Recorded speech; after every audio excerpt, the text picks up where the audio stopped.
Assalamualaikum warahmatullahi wabarakatuh. Kembali lagi di Praktikum Statistika Laboratorium Ilmu Komputer. Materi kali ini mengenai statistika inferensial. Di mana yang pertama ada uji hipotesis, yaitu pengujian yang bertujuan untuk menguji kebenaran suatu pernyataan secara statistika dan menarik kesimpulan dari dua hipotesis, di mana ada hipotesis nol dan hipotesis alternatif atau H1. Di mana hipotesis nol adalah hipotesis yang menyatakan tidak ada perbedaan yang signifikan pada data. Sedangkan hipotesis alternatif adalah hipotesis yang menyatakan adanya perbedaan yang signifikan pada data. Untuk menarik inferensi atau kesimpulan dari uji signifikansi, dilihat dari nilai hitung uji. Jika lebih besar dari nilai kritik pada tabel, maka tolak H0. Tetapi jika nilai hitung uji lebih kecil dari nilai kritik pada tabel, maka gagal menolak H0, yang artinya tidak ada perbedaan yang signifikan pada data. Lalu ini ada rumus untuk menguji T-hitung secara manual. Selanjutnya ada estimasi, yakni teknik statistika untuk mengetahui parameter dalam populasi atau pendugaan selang kepercayaan. Di mana estimasi ini ada dua. Yang pertama ada estimasi mean atau estimasi rata-rata. Estimasi rata-rata ini menggunakan satu sampel. Di mana cara untuk mengerjakannya yang pertama, kita menentukan hipotesis nol dan hipotesis alternatif. Lalu lakukan uji signifikansi. Pada kasus ini kita menggunakan uji tabel T. Lalu bandingkan nilai T hitung dengan T tabel, lalu ambil kesimpulan berdasarkan hasil uji. Nah, ini adalah langkah-langkah mengerjakan di SPSS. Kita buka aplikasi SPSS, lalu ke variable view, masukkan nama variable. Kita menggunakan data, lalu setelah itu kembali lagi ke data view untuk menginputkan datanya. Kita masukkan.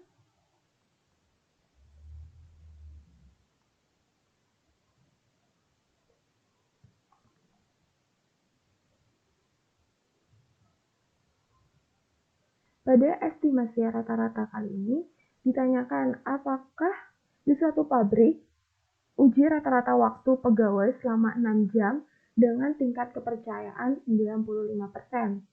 Maka kita bisa mengambil 6 jam ini sebagai test value yang akan digunakan untuk melihat hasil dari T-hitung. Pertama kita ke analyze, compare mean, one sample test. Lalu masukkan data ke test variable. Setelah itu test value kita masukkan 6 jam.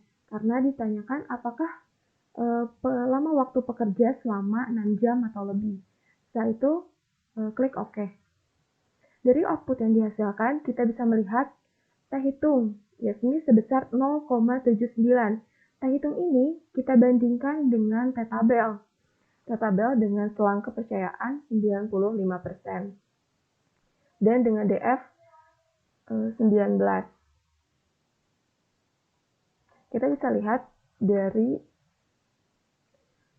tabel T ini, DF ke-19 dengan selang kepercayaan 95% atau 0,05, yakni sebesar 1,729, yang berarti T-hitung lebih kecil daripada T-tabel. T-hitung sebesar 0,79, lebih kecil daripada T-tabel sebesar 1,729. Jadi kita bisa menarik kesimpulan bahwa karena T-hitung lebih kecil daripada T-tabel, maka kita gagal menolak H0. Artinya rata-rata jam kerja pegawai yaitu selama 6 jam. Setelah materi estimasi mean, yang kedua ada estimasi 2 rata-rata atau estimasi 2 mean. Di mana di estimasi 2 mean ini menggunakan 2 sampel. Untuk pengerjaannya sama seperti estimasi rata-rata atau estimasi dengan satu sampel.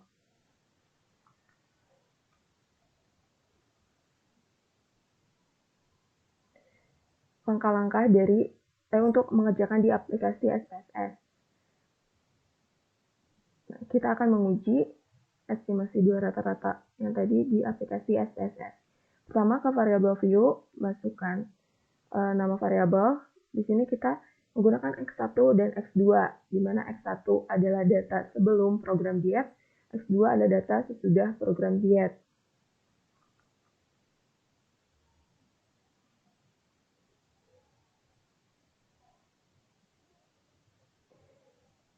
Nah, dari contoh soal di estimasi 2 rata-rata ini, ditanyakan apakah terjadi perubahan yang signifikan pada rata-rata berat badan dari bapak-bapak yang sudah melakukan program diet. Pertama kita ke analyze, compare mean, per sampel t-test. Setelah itu masukkan variabel X1 ke variabel 1 dan X2 ke variabel 2. Setelah itu kita klik 0. Klik OK. Nah, di sini keluar hasil outputnya di mana kita bisa mengetahui nilai T hitung sebesar 13,471. Nilai T hitung ini pun kita bandingkan dengan T tabel.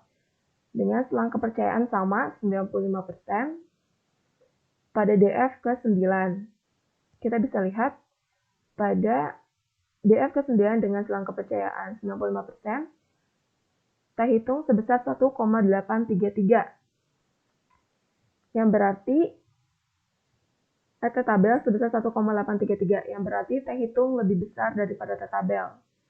Karena T hitung lebih besar daripada T tabel, maka kita menolak K0. Artinya terdapat perbedaan yang signifikan terhadap berat badan bapak yang sudah melakukan sudah dan sebelum melakukan program diet. Nah, itulah tadi materi pada pertemuan kali ini mengenai inferensial statistika, di mana ada uji hipotesis, estimasi mean, estimasi yang menggunakan satu sampel, dan estimasi 2 mean atau estimasi 2 rata-rata, yakni pendugaan selang kepercayaan dengan 2 sampel. Mungkin materi pada kali ini cukup sekian. Sampai bertemu di praktikum selanjutnya. Wassalamualaikum warahmatullahi wabarakatuh.